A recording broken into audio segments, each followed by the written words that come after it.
I did not expect so many people to be hung up on the fact that my channel name is Spinster's Library and I am in fact married.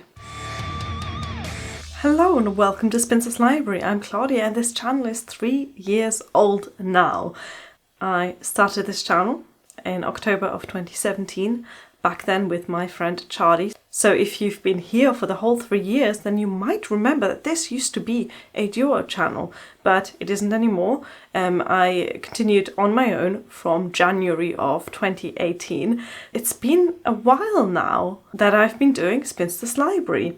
And I thought today, just to mark the occasion, I would talk about some things that surprised me about running a booktube channel, things that I hadn't expected when I started this channel. I was already a viewer of booktube when I started my channel, and some things didn't quite go the way I expected them to. The first surprise is that I actually enjoyed editing. I never thought that I would be the sort of person to enjoy video editing, and granted, my edits aren't the most complex, the most intricate, the most artistic, but I genuinely enjoy the process of sitting down at my computer and cutting down a piece of video into something that's a little bit more, snappy. Did I really just do that? Never mind. I had good reason to think that I wouldn't enjoy editing, and that's mostly because I really dislike audio editing.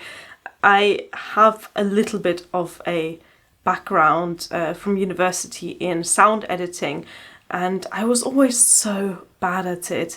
I was very bad at sound recording and at editing sound, mixing, whether that's music or speech. I didn't enjoy that, but for some reason with video editing, I'm having a lot of fun with it.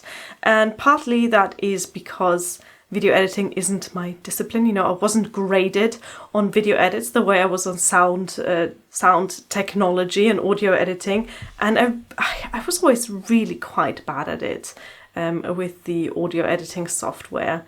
Maybe it was bad teaching, maybe it was just inexperience, and maybe it was just that I didn't enjoy it as much. I think that plays a big part of it. So editing, surprisingly fun. If you are thinking of starting a booktube channel and you are afraid of the editing, just give it a go. You can also just not edit your videos. There's plenty of booktubers who have wonderful content out there that don't edit their videos at all. But if you think you might want to edit your videos and you are terrified of that process, just jump right in. I have not had any kind of training with editing, and pretty much what I do when I think, it'd be really cool to do this in my edit, is I just Google it and I play with it and I experiment with it. At the time of recording, I'm editing on my laptop, and that is quite limited in what it can do. For example, I would really like to do some color correcting to, get a sort of ambience in here rather than it looking kind of cold and a little bit dark and dreary. Alas, my laptop is not strong enough to do that at the moment. Every time I touch the color correction suite in my editing software, which by the way is a free piece of software I use called DaVinci Resolve, link in the description box. Every time I try and do color correction, it just crashes, so that doesn't work. But despite those limitations and despite those slight frustrations of editing on a weak machine, I am really weirdly enjoying that. Who would have thought? Not me. The second surprise was that I would become a social media person. That's me. Instagram, Twitter, I'm on it. But I never thought I would be. I am German and therefore naturally skeptical of social media networks. If you are friends with a German on Facebook or Twitter, you might find that they probably don't have a picture of themselves on there, that they probably don't have the real name on there. And the Germans have this weird cultural aversion to social media, which I totally get, because I grew up in that culture. But as soon as I started posting videos on YouTube and having my face out there in the world, I also started enjoying social media more. I'm not sure if it's a good thing or not, and I'd rather not linger on the fact that I've sold my soul to Mark Zuckerberg. Putting that aside, I've been enjoying the social media, been enjoying Instagram and Twitter in particular. I'm probably not going to get TikTok. I think I actually made an account on TikTok just so that the Spinsters Library name on TikTok was taken, but I haven't done anything with it. I haven't even got the app on my phone. I pretty much just reserved the Spinsters Library TikTok account just so there wouldn't be any like imposters or anything like that, because I'm so famous. Social media can be fun. It can also be incredibly toxic, and I have to be careful with my social media consumption. I think almost all of us know that. But I did not expect that I would enjoy posting pictures of this face on Instagram. If you told me that 3.5 years ago, I would have not believed you. The next surprise, and I feel like this should be a warning to any of you who are thinking of starting a BookTube channel. The next surprise was that I am reading less now than I did before the BookTube channel. Well, that's not entirely true. In my first year of being on BookTube, I read a lot, and then it just kind of declined a little bit. Just kind of declined. And now I'm at a point where I'm not hitting my reading goal for 2020, and I'm probably not going to set a very ambitious reading goal for 2021. Why is that? Well, it's pretty obvious, right? I'm standing here, talking to a camera instead of reading my book, which is what I would normally be doing. BookTube as a hobby takes up time that you would invest in other hobbies, such as reading. So I think that's one part of it. And then I think the other side is that I am reading more challenging books, challenging for me, books that are out of my comfort zone a lot more, and that I'm reading them more attentively. Because I know that I want to talk about these books, I need to be more aware of my own reactions to them, of my own emotions to them, of my own thoughts about them. And that takes time. So if you really like reading, and if you really like reading lots and lots and lots of books, then bear in mind that BookTube does take away from that time. That was something I did not expect. Making a video takes hours and hours.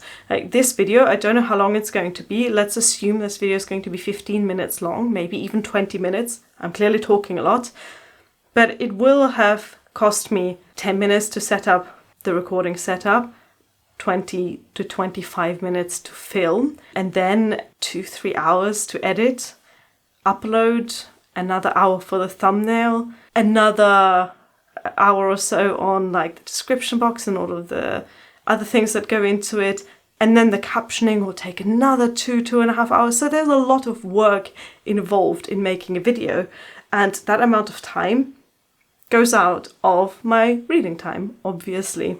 The fourth surprise was that I would get into audiobooks.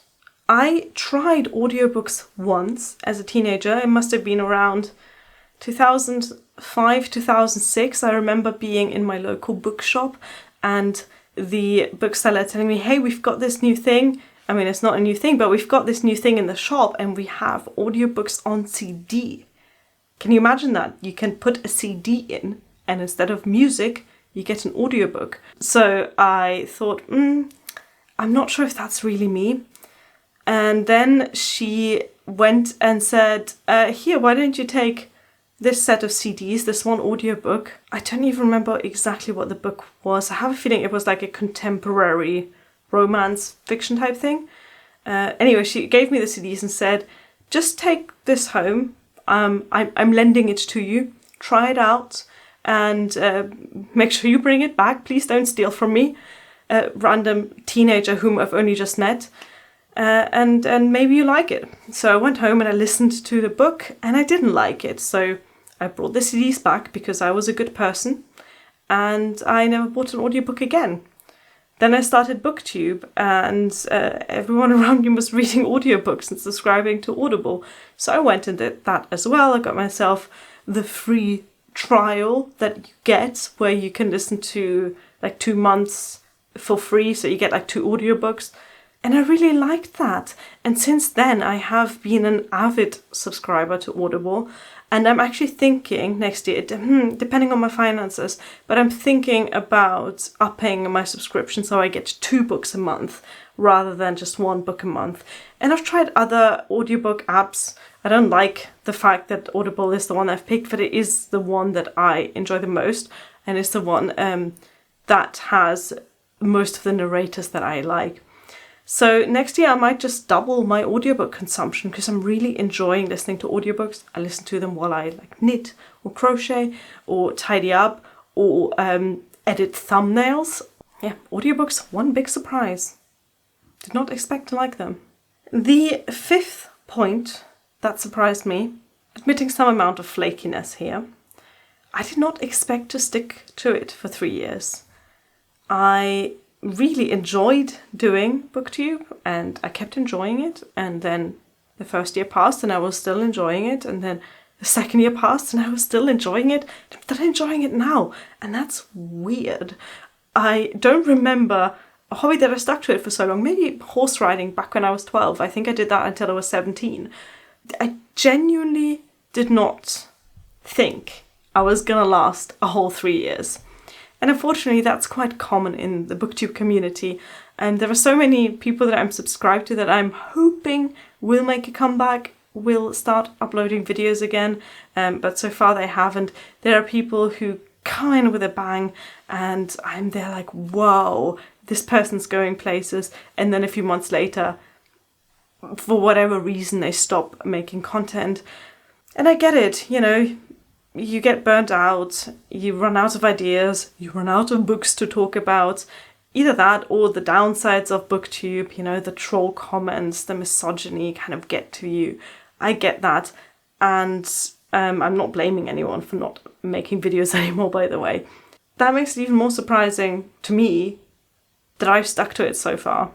And I don't see myself stopping, It's been a really fun 3 years. And if YouTube still exists in 3 years' time, I'm pretty certain I'm going to be on it as well. I'm still going to be there. Oh, this made me slightly emotional. Let's move on to the last point, which is of a sillier notion. I did not expect so many people to be hung up on the fact that my channel name is Spinster's Library and I am in fact married. Not a week goes past where someone doesn't mention that in a comment. How come you're married and your name is Spinster's Library? You filthy liar. Well, I don't know if you've noticed, but this isn't a library either. And yet no one is there typing, how come you call it Spinster's Library, but it's very obviously an office? No, people are just obsessed with my marital status. And I take great pleasure in not actually answering the question because it's such an annoying and impertinent question. So anyway, I'm going to answer it here once and for all. And I will forever refer future questioners to this video, so they have to watch through the whole video to get to the answer for this question. The name Spinster's Library came from the other original spinster, Charlie, and myself, sitting down together and thinking about what we could call our BookTube channel. And we had been meeting up and talking about books and drinking tea and playing with my cats and thinking that, it's so funny. Even though we were both in relationships, we sit here like 2 old spinsters sipping tea, talking about books in their gigantic library. We liked that image so much that we called it Spinster's Library. Then when this became a solo channel, I just shifted the apostrophe and it still remained Spinster's Library. Don't take it too literal, people. It's just a channel name. You don't question other people's channel names either. Do you? You don't question the library part of the channel name. You only ever bang on about the spinster, and it's getting old. So there you go. Those were 6 things that surprised me about being on BookTube. 3 years in. Let's see what more surprises are coming up in the next 3 years. Finally, a big thank you to you if you've been watching from day one, if you've been watching from October 2017, or if you only just came across this channel 15 minutes ago. I appreciate you taking the time out of your day to watch this. I appreciate those of you who subscribe to me, comment, like the videos, support me on Patreon, use the affiliate links in my description box, or buy stuff from my web shop. All of these things help out a lot. This channel takes a lot of work to run. It takes a lot of time. It takes a lot of effort. It takes a lot of gear, and it takes a lot of energy. And it's just nice to feel appreciated in whichever way possible, even if it's just a like on a video. Thank you for watching. Bye!